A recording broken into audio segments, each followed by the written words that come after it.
दोस्तों, जब वैज्ञानिक द्वारा अंतरिक्ष में जीवन की संभावना वाले ग्रहों को ढूंढा जाता है तो सबसे पहले वैज्ञानिक उन ग्रहों को ढूंढते हैं जहां पर समुद्र मौजूद हो। और सौर मंडल में मौजूद हमारी पृथ्वी इकलौती ऐसी ग्रह है जहां बड़े बड़े समुद्र मौजूद हैं। पृथ्वी का कुल 70% भाग केवल पानी से भरा हुआ है। लेकिन दोस्तों, आपको ये जानकर हैरानी होगी कि वैज्ञानिक आज ब्रह्मांड में पानी वाले ग्रहों को तो ढूंढ रहे हैं, लेकिन खुद अपने पृथ्वी पर मौजूद समुद्र का पता नहीं लगा रहे हैं।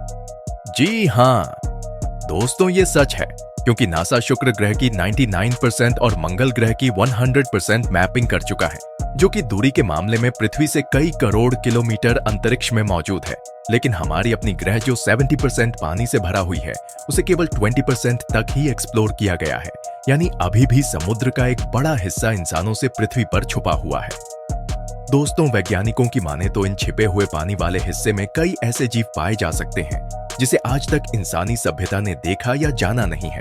और तो और हो सकता है कि इनमें से ऐसे कई जानवर होंगे जो हम इंसानों के लिए खतरनाक भी हो। हालांकि अभी तक एक्सप्लोर किए गए समुद्र में नए नए जीवों को खोजने की कोशिश लगातार की जा रही है, लेकिन फिर भी एक सवाल मन में जरूर आता है कि आखिर ऐसी क्या वजह है कि हम अपने पृथ्वी के छिपे हुए समुद्रों को एक्सप्लोर नहीं कर रहे हैं। दोस्तों, आज की टॉपिक में हम इसी सवाल के जवाब को ढूंढने की कोशिश करेंगे। तो चलिए बिना वक्त गवाए आगे बढ़ते हैं। दोस्तों, इंग्लैंड की company Harland and amp Wolff ने 1911 में दुनिया के सबसे बड़े जहाज का निर्माण किया था, जिसे टाइटैनिक नाम दिया गया था।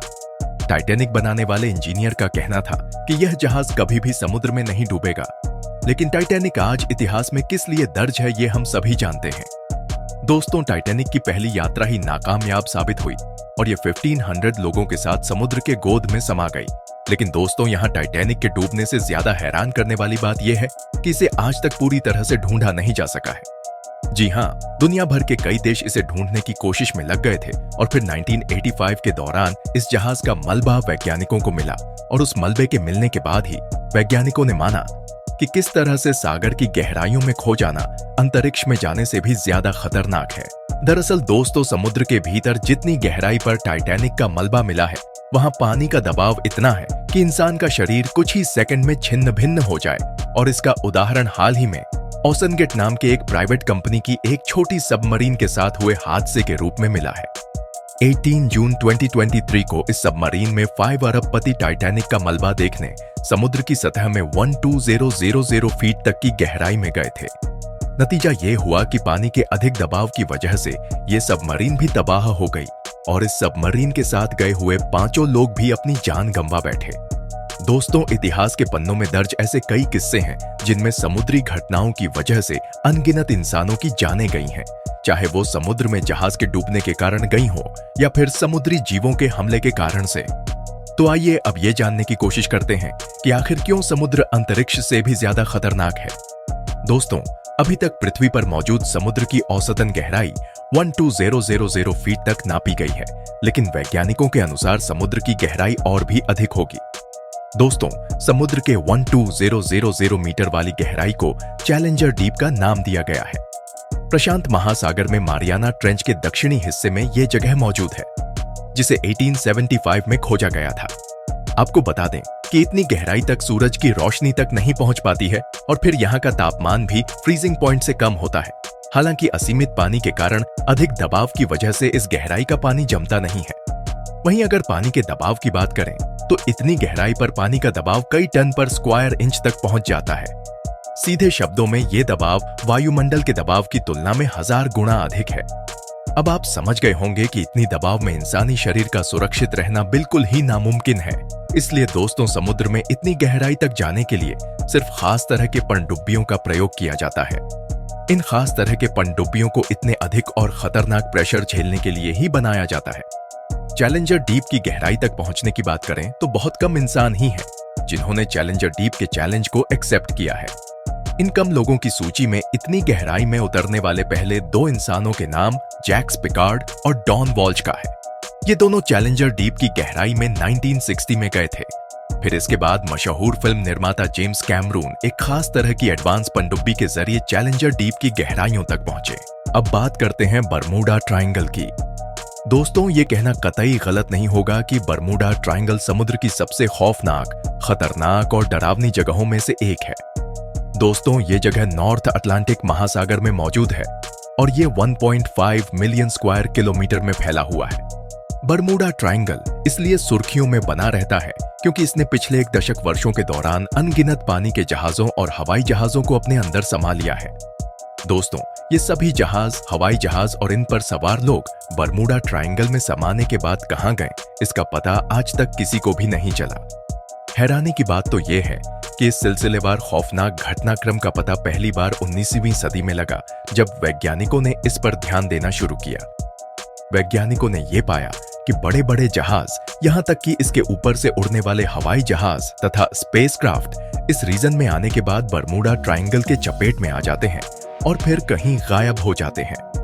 इससे जुड़ी सबसे बड़ी घटना 1918 में हुई, जब अमेरिकी नेवी के कार्गो शिप, जिसमें 300 से ज्यादा लोग सवार थे, वो अचानक ही बरमूडा ट्रायंगल का शिकार हो गया और कई सालों तक खोजबीन के बाद भी जब जहाज और उस पर सवार लोगों का कुछ अता पता नहीं चला, तब बरमूडा ट्रायंगल को वैज्ञानिकों ने सीरियसली लेना शुरू कर दिया। इस घटना के अलावा 1945 के दौरान फिर से एक अमेरिकी फाइटर जेट ट्रेनिंग के दौरान इसके ऊपर से उड़ने के क्रम में अचानक से गायब हो गया। इस फाइटर जेट को भी ढूंढने की लाख कोशिशें की गईं, लेकिन यहां भी नाकामयाबी ही हाथ लगी। और बरमूडा ट्रायंगल से गायब हुए जहाज, हवाई जहाज, उन पर सवार लोग तो छोड़ ही दीजिए, उन जहाजों का मलबा भी आज तक नहीं मिल पाया है। बरमूडा ट्रायंगल पर हुए इस तरह के रहस्यमयी हादसों की वजह से ही इसे सबसे खतरनाक जगहों में से एक जगह कहा जाता है, क्योंकि इस रहस्यमयी जगह का जवाब आज तक किसी के पास नहीं है। अब तो आलम यह है कि यहाँ कोई रिसर्च भी नहीं करना चाहता है। दोस्तों, ये तो हो गई समुद्र के खतरनाक जगहों की बात। अब बात करते हैं उसकी, जिसका खतरा अंतरिक्ष में तो नहीं होता, मगर समुद्र में आपको इस खतरा का सामना करना पड़ सकता है। दोस्तों, ये खतरा दरअसल समुद्र में छिपे खतरनाक जीव के रूप में होते हैं। जी हाँ, समुद्र में मौजूद खतरनाक जीव। आपको इसका जरा भी अंदाजा नहीं होगा कि समुद्र में ऐसे जीव की भरमार है जो क्षण भर में इंसानों की जान ले सकते हैं। कुछ समुद्री जीव तो ऐसे हैं जिसके छूने भर से इंसानों की जान जा सकती है। यानी अगर समुद्र के अंदर कोई इंसान इसके संपर्क में आ जाए तो वो अपनी जान से हाथ धो बैठे, और इस जहर से बचने की संभावना भी बिल्कुल न के बराबर है, क्योंकि इसके जहर का तोड़ आज भी कोई वैज्ञानिक नहीं ढूंढ पाए हैं। इस जीव के अलावा समुद्र के पानी में ऐसे बैक्टीरिया होते हैं जो मांस खा जाते हैं। ऐसे कई मामले सामने आए हैं जिनमें लोगों ने इन बैक्टीरिया की वजह से दर्दनाक हादसे को झेला है। कभी कभी तो ये हादसे जानलेवा भी साबित हुए हैं। दोस्तों, समुद्र से जुड़ी जीवों की ये बातें किसी कहानी से कम नहीं लगती। ऐसा इसलिए है क्योंकि इन जीवों को कैमरे में कैद नहीं किया गया है, लेकिन कई लोगों ने इन जीवों को वास्तव में देखा और इसके साथ के दर्दनाक और खतरनाक अनुभव को दुनिया के सामने पेश किया। और पुरानी कहानियों में ऐसे ऑक्टोपस का जिक्र भी मिलता है जिसकी कल्पना हम इंसानों ने आज तक नहीं की है। फिलहाल वैज्ञानिकों के पास भी इन जीवों से जुड़े कोई पुख्ता सबूत नहीं है। एक और समुद्री जीव है जिसका नाम मेगालोडोन है और ये जीव काफी फेमस भी है। दोस्तों, ये जीव दिखने में एक शार्क की तरह है, पर इसका आकार 15 से 18 मीटर है। हालांकि ये जीव बहुत पहले ही लुप्त हो गई है, लेकिन बहुत से लोगों का ये दावा है कि ये जीव अभी भी अस्तित्व में है। कई लोगों ने समुद्र की गहराइयों में इस जीव के देखे जाने का दावा किया है। अब बात करते हैं समुद्री बिजली और तूफानों की। दोस्तों, जब आसमानी बिजली जमीन पर गिरती है तो ये कितनी खतरनाक होती है, ये हम सभी अच्छी तरह से जानते हैं। लेकिन मैं आपको बता दूं कि यही बिजली जब समुद्र में गिरती है तो इसकी ताकत कई गुना अधिक बढ़ जाती है, खासकर जब इसके आसपास कोई पानी का जहाज हो। और ऐसा इसलिए होता है क्योंकि पानी के जहाज के जरिए बिजली काफी आसानी से पानी तक पहुंच जाती है। दोस्तों, इन समुद्री बिजली का टेम्परेचर इतना अधिक बढ़ जाता है कि जहाज और उस पर सवार लोगों पर इसका बुरी तरह से असर पड़ता है। इन समुद्री बिजली से इंसान पल भर में मौत के मुंह में समा जाते हैं। बिजली गिरने की वजह से जहाज आग की चपेट में आ जाता है और जहाज का कम्युनिकेशन सिस्टम भी प्रभावित हो जाता है। इन सब से अगर जहाज बच भी जाए तो रही सही कसर बिजली जहाज को क्षतिग्रस्त कर उसे डुबाकर पूरा कर देती है। यहाँ तक कि समुद्र में जहाज के डूबने की मुख्य वजह भी समुद्री बिजली ही है। तो दोस्तों, अब आप समझ गए होंगे कि समुद्र किस तरह से अंतरिक्ष के मुकाबले ज्यादा खतरनाक है। आज के टॉपिक में इतना ही। मिलते हैं अगले टॉपिक के साथ। तब तक के लिए धन्यवाद। जय हिंद, जय भारत।